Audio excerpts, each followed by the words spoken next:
Hi, welcome everyone. My name is Noel Nix. I am the Director of Community Initiatives in Mayor Carter's office, and we really thank you for joining us tonight for our CIB community discussion focused on our Parks and Recreation proposed projects and 5-year capital plan. A couple notes before we get started. One, we are recording the meeting tonight. So you'll notice that there's a little red symbol up in the upper left-hand corner. We anticipate that there's folks who would have liked to have been here tonight, but may have opted to enjoy the wonderful weather that we're having. So they have an opportunity to kind of hear the details that are going to be shared tonight and forward questions. That's why we're recording. So we'll share it on the city's YouTube channel, and we'll share out the link here probably tomorrow morning. So that it's easily accessible and available.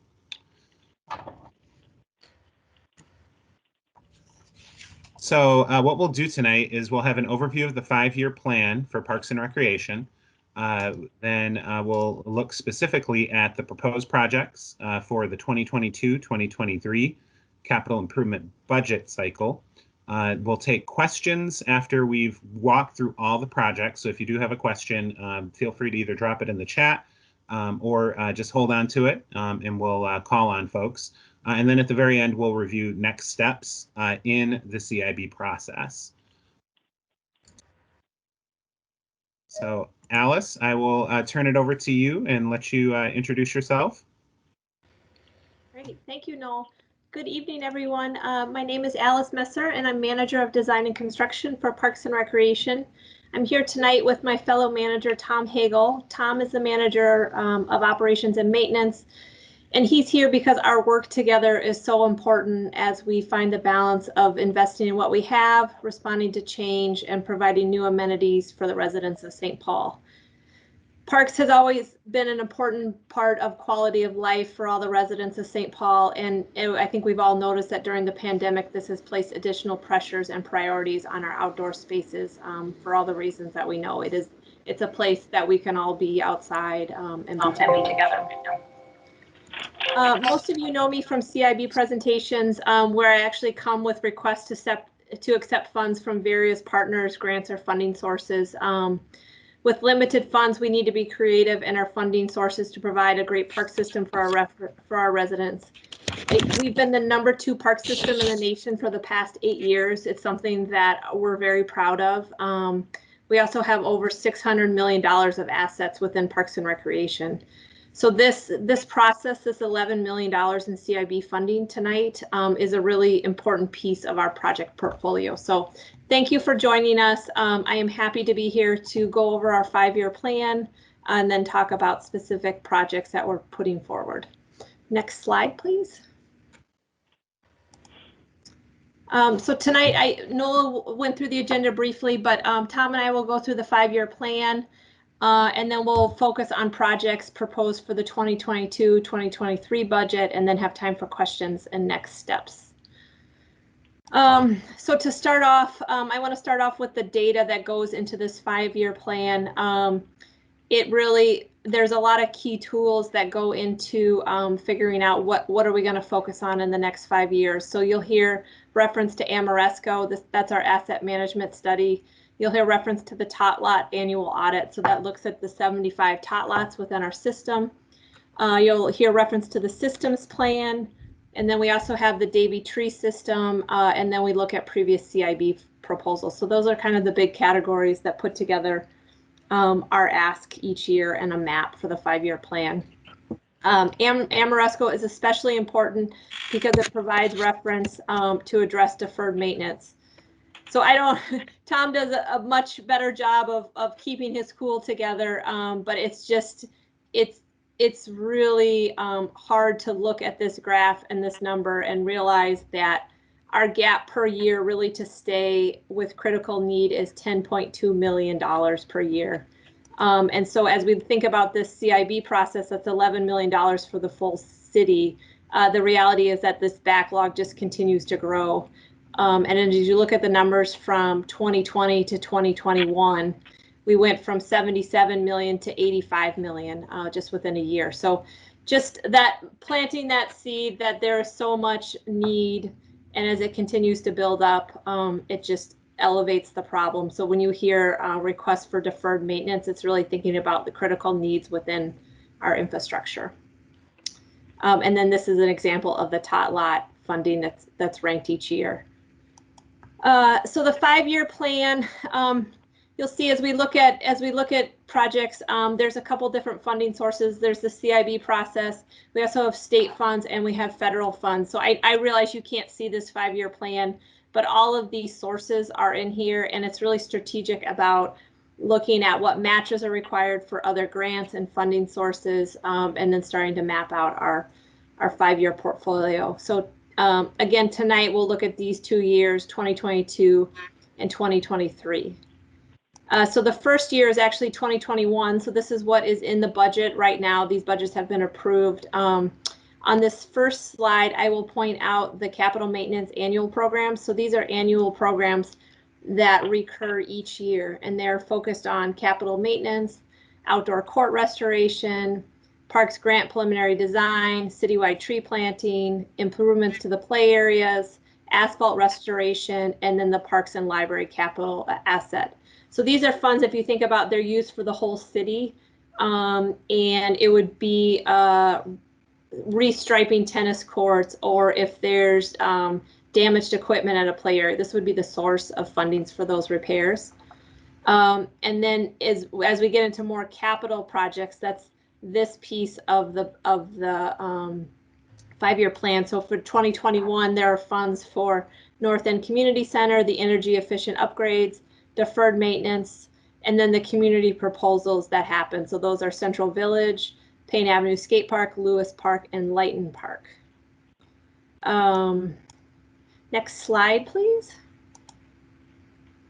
Oh, I'm sorry. Okay, Noel, you're already ahead. Okay, I'm sorry. I can't, with my camera on, I can't watch both presentations. So on year 2, you will see this is the proposal that I have for 2022. Again, you'll see the annual programs at the top. These are repeat, ask, and then really under this section, rehabilitate, replace are the new asks. So again, North End Community Center is on there, and then we have 3 play areas. So Hayden Heights play area, Homecraft play area, and Miriam Park play area, and park upgrades. Those 3 play areas are the next 3 in the tot lot list that are eligible for CIB funds. There are also CDBG funds that are eligible for play areas, and so you'll see over here Hazel play area, Prospect Park, and Duluth and Case. Those are proposed for CDBG funds. So as we look at the list, we're aligning projects that are eligible for CIB versus CDBG funds. Next slide, please. Year 3, again, the annual programs repeat, and then we continue to look at funding for North End Community Center, improvements to Kellogg Park Mall, and then the community proposals. Next slide, please. Year 4, North End Community Center again, Margaret Splash Pad, and then I have the play areas are not identified because it's recognizing that the assessment changes each year as there's more critical or as more equipment will fail or there's different accessibility issues, that ranking will change. So leaving those as a more of a blanket spot. And then Mears Park, and then the community proposal funds. And so the one thing I want to note on all of these, if people are noticing the yellow line, you'll see the projects that we are putting forward are actually slightly exceeding the CIB amount. So just again, the need is so great to be able to meet the resources that we need. Next slide, please, Noel. And then year 5, you will see the North End Community Center. The proposal is that those 4 years of funding will get the funding of the new recreation center facilitated. And so as that funding is no longer needed, it starts to open up a lot more projects for the community. So we have Rice and Arlington, Willow Reserve, Highland Community Center fields, Jimmy Lee fields, two new play areas, Victoria Park, Arlington Hills field improvements, and Linwood. And you're probably thinking, gosh, why are all these field improvements on here? The intention is thinking about the need for the field, and as we group these projects together, there's cost efficiency in doing some combined work at these sites. Next slide, please, Noel. And then at this point, I'm going to turn it over to Tom Hagel, and he will go through the slides focused on deferred maintenance and the annual program. Thank you. Hi, everyone. Tom Hagel, Parks Operations Manager. Thank you for having me this evening. I'll start to go through a few of the different project slides as well. This one is starting with the Parks Deferred Capital Maintenance. That's usually a fund that supports some 1.5 million annually in capital maintenance projects. As Alice stated earlier, a lot of that focus is on the Amoresco asset data that we have. As you can note at the bottom of the sheet, it does state that with that program, the city has established a facility index rating of 10%. And as she stated earlier, our overall assets are at 600 million and growing. With that said, with some of our newer buildings that we've taken online, we are now starting to go at a greater clip and getting closer to the $800 million mark. And our facility condition index is actually starting to increase. And when you use the word increase, we're going from a 10% to closer to 14%. 14% in this condition is actually a worsening score, and meaning we need more money to keep up with our current assets. In the coming year, with the 2021 capital maintenance dollars, we'll be focusing on projects like Miriam Park, a new boiler system, a very aged system, Phelan, Oxford, North West Minnehaha. We have many sites that are in need of either fire detection panels or security panels as those systems start to age. The Rice and Arlington Athletic Center, as it's stated on here, is another site that needs a fire panel. We also have many different roofing projects slated this year as well for Hancock Recreation Center and making some considerations for the concrete boardwalk at the Como Zoo and Conservatory. We can go to the next slide.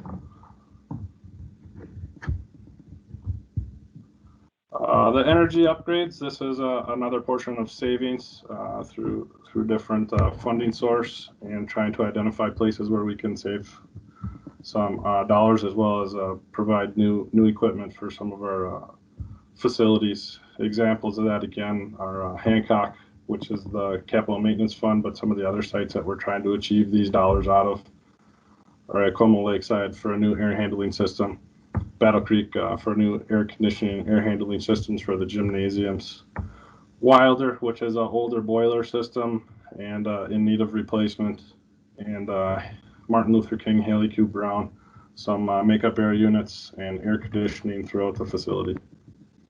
Those projects equal up to well over some $724,000. And other projects to be considered as well. Those are joint funds through the Office of Real Estate and Finance, as well as funds that we're putting towards those as well. Next slide, please. Outdoor courts and restorations, going back to the asset management facility condition index. Again, back towards that 10% mark. As you can see on here, we're creeping closer to 40%. Looking at a current backlog of some 4.7 million for a fund where the funds that I see are about $200,000 per year for outdoor court restorations. With that being said, it just shows the growing gap of what we can do, what we can provide with the dollars that were provided. Some of the upcoming projects for this year, Center, Webster Park, and Prosperity. There are other sites that continually grow and go onto that list based on age and years of service that they've been in place. A lot of growing crack restoration and tennis courts, as you can see in one of the pictures above, as well as some of our more transition futsal courts as like Hamlin Park. Next slide.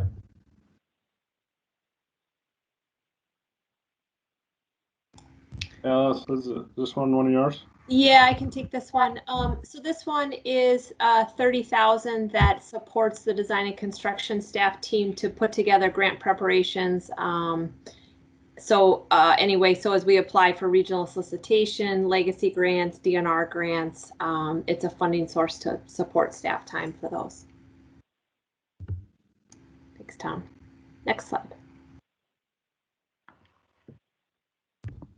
Citywide tree planting. This goes closely in line with a lot of what we have going on with EAB. And as those trees come down, going through this dumping process and reestablishing locations and sites throughout the city.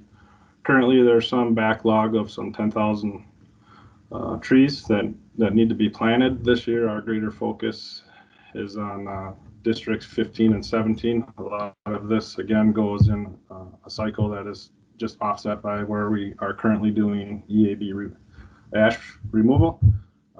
Last year, we were able to capture quite a few different districts.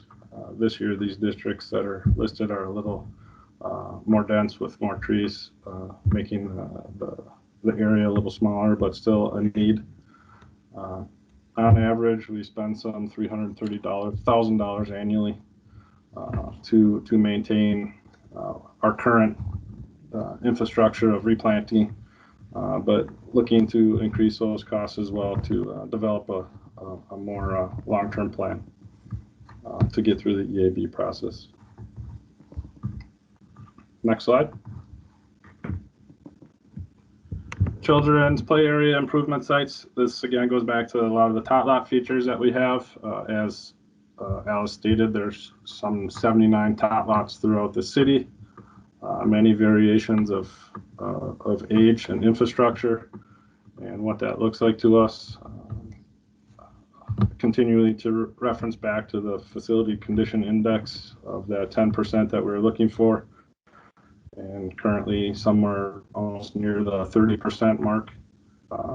As we continue to go through those sites and as stated earlier, re-inspect and provide an annual audit. That list continually changes based on annual inspections. And those sites that we pick in instance of repair often change based on what that inspection tells us on a regular basis.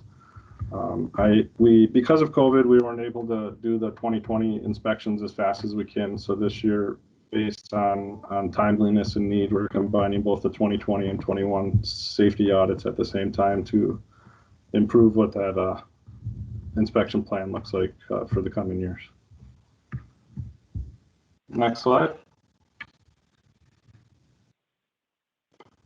Asphalt restoration. With the endless amount of pathways and parking lots that we have throughout the city, we have a substantially large list of sites that we have in mind for repairs. Some of the ones that are slated for this year and still trying to go through the process of cost estimates is Valley's Boys and Girls Club. The water is actually intruding into the backside of the building because of the pitch on it and creating a situation inside the building that needs to be corrected immediately. Phelan Lakeside Picnic Pavilion to the bridge is a lot of seal coating and patching and a continuation of work that we've done over the last few years.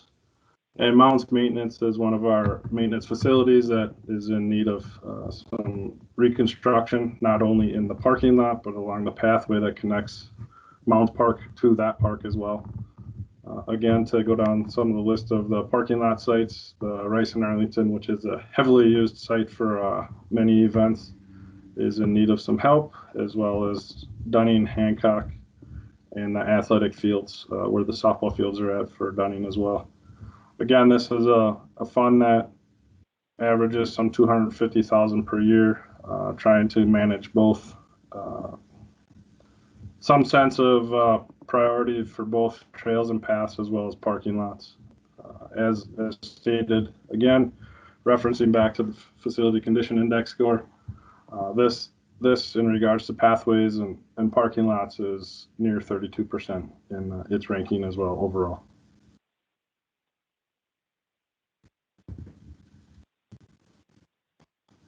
The Parks and Library Capital Asset Revitalization Plan. It's been a very beneficial plan for us. It has allowed for not only the library system, but also parks to provide many different facility updates to some of the rec centers.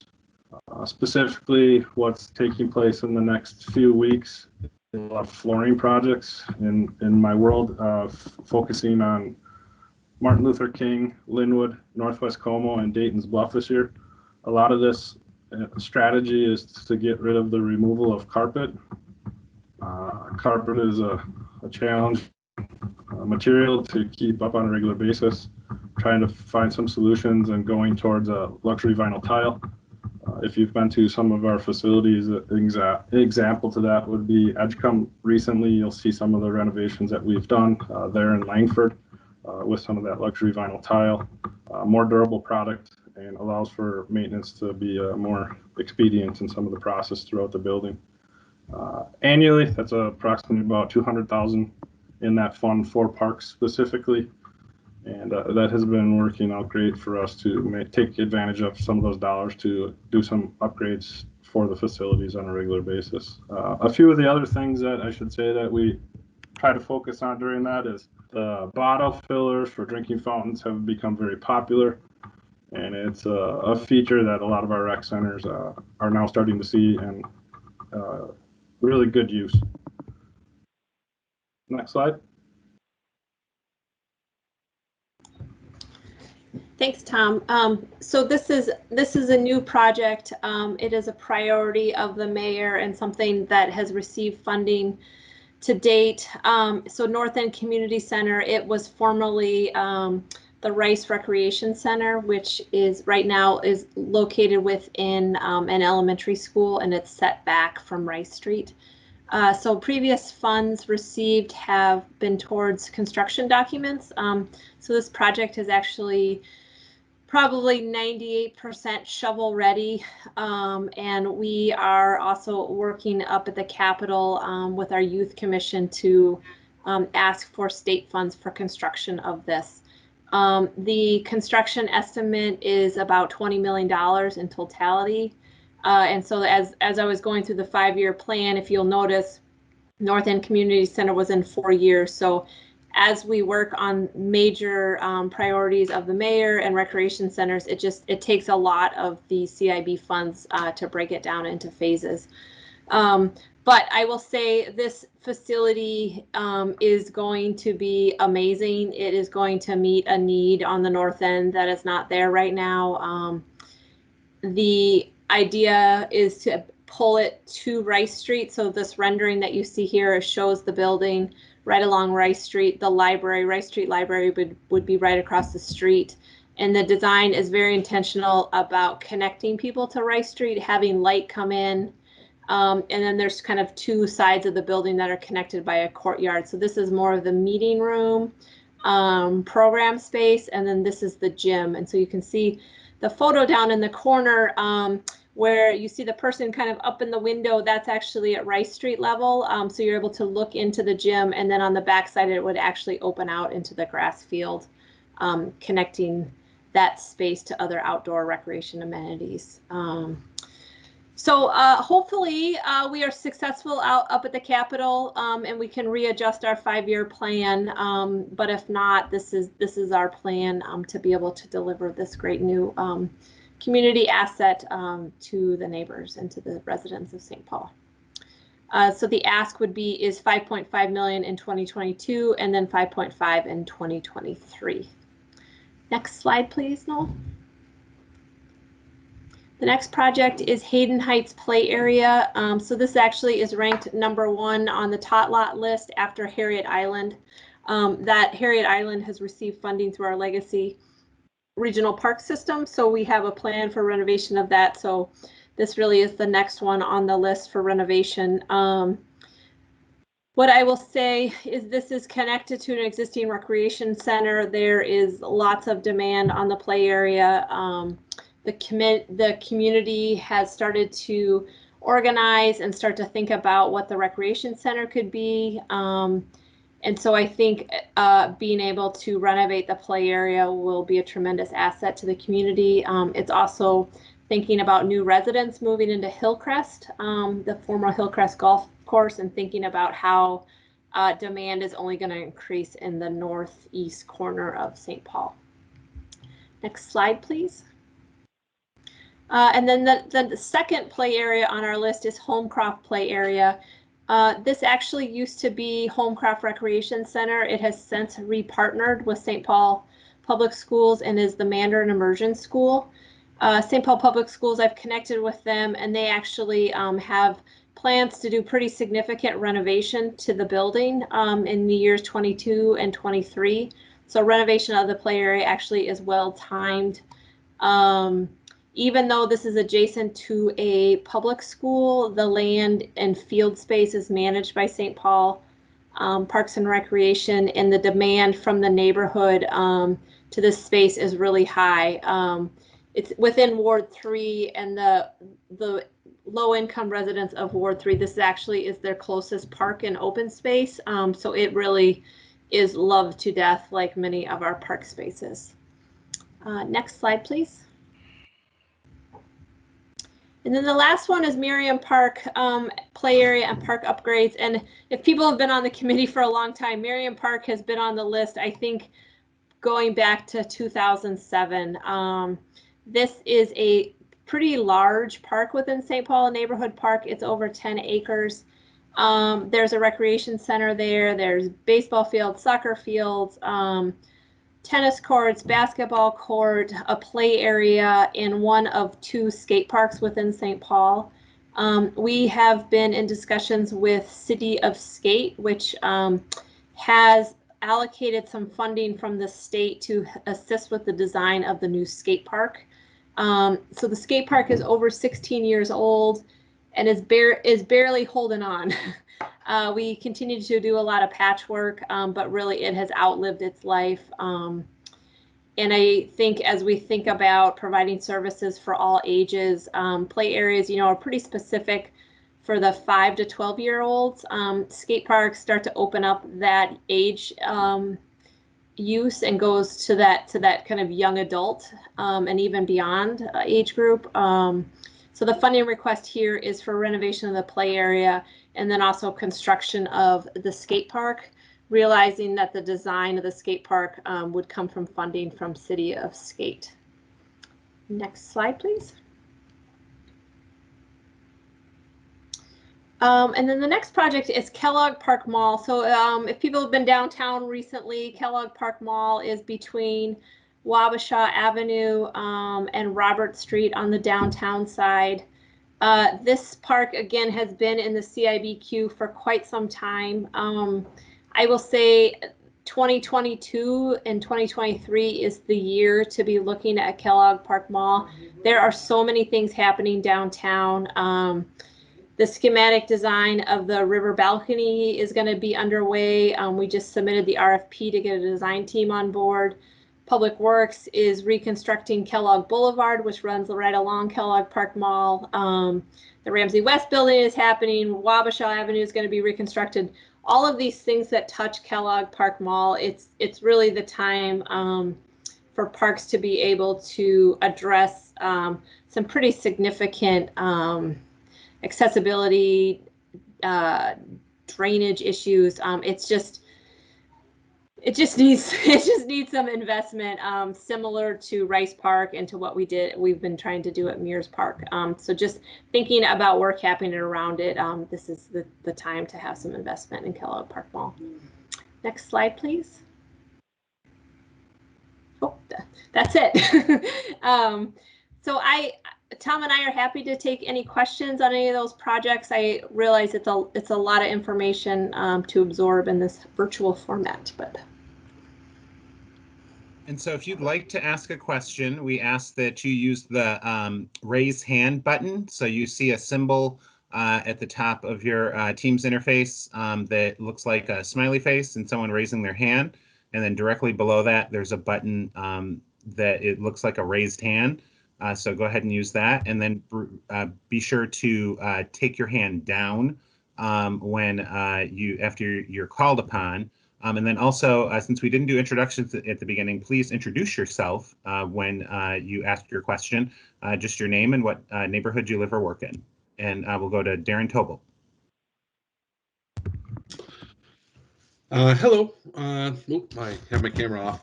Darren Tobold. I live in the West 7th neighborhood, and I'm on the CIB committee.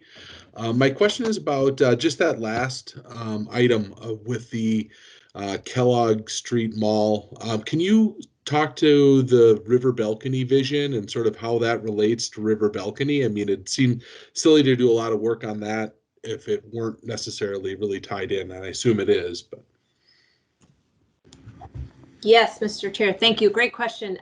So it absolutely is tied in. The river balcony is a 1.5 mile promenade, actually. So you think from Eagle Street all the way down to Sibley, connecting those spaces. And so the schematic design that will happen this year will set the design standard. So it will set what are the paving conditions, what's the lighting standard, what's the plant palette, so what is this space going to be, what else is it going to look, and how, most importantly, how is it going to connect to the river and to the civic buildings as well as private buildings that go along it. So that, again, the timing is perfect because that schematic design will be completed in about, I think, 6 to 8 months. So if you think we have through the summer and fall to lead that process, then that will be the guide for the improvements at Kellogg Park Mall.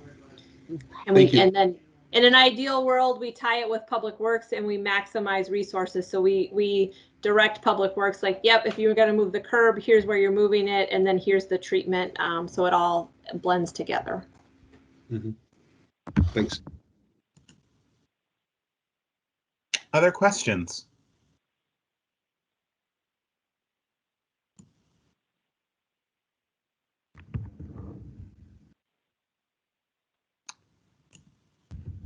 All right. If there aren't any other questions, what we will do is turn it over to Madeline Mitchell with the Office of Financial Services to kind of talk through next steps. Yeah, great. Thanks everybody for joining us tonight. I hope you found it interesting. I did. I know it's always fun to hear about the new parks projects that are coming down the pipe. So the next steps in this process, we have the survey open online at stpaul.gov/CIB. That will be open through the end of the week. So be sure to get in there and give us your feedback. And then after the end of this week, the capital planning team, that's a team made up of department representatives and 2 members of the CIB committee. The CIB committee is made up of residents. That team will start meeting to evaluate these proposals that you've seen here today, and if you've been at any of the other meetings, those proposals as well. And they will put together preliminary recommendations that they will submit to that resident group, the CIB committee, who will make final recommendations by June 30th to the mayor. Before those final recommendations, there will be a public hearing on June 14th. So if you would like to weigh in on any of these projects that you've seen today, you can do that either via the survey, or you can send comments via email, or you can attend that June 14th public hearing. After the proposals or the recommendations from the CIB committee are submitted to the mayor by June 30th, the mayor will read through all of those and make his recommendations in his proposed budget, which is released in mid-August. From there, the city council will take it over and consider the recommendations made by the CIB committee and the mayor before adopting the 2022 budget in mid-December. There will also be a truth and taxation public hearing that happens every year in early December. So another chance to weigh in on these projects.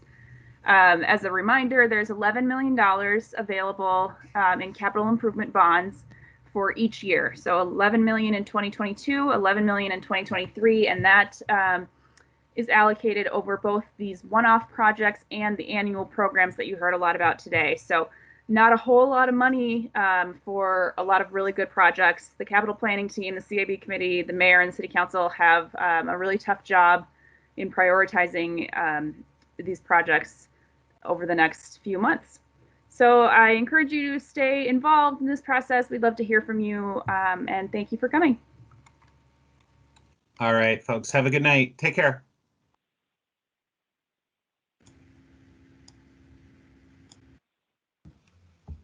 Good night, everyone.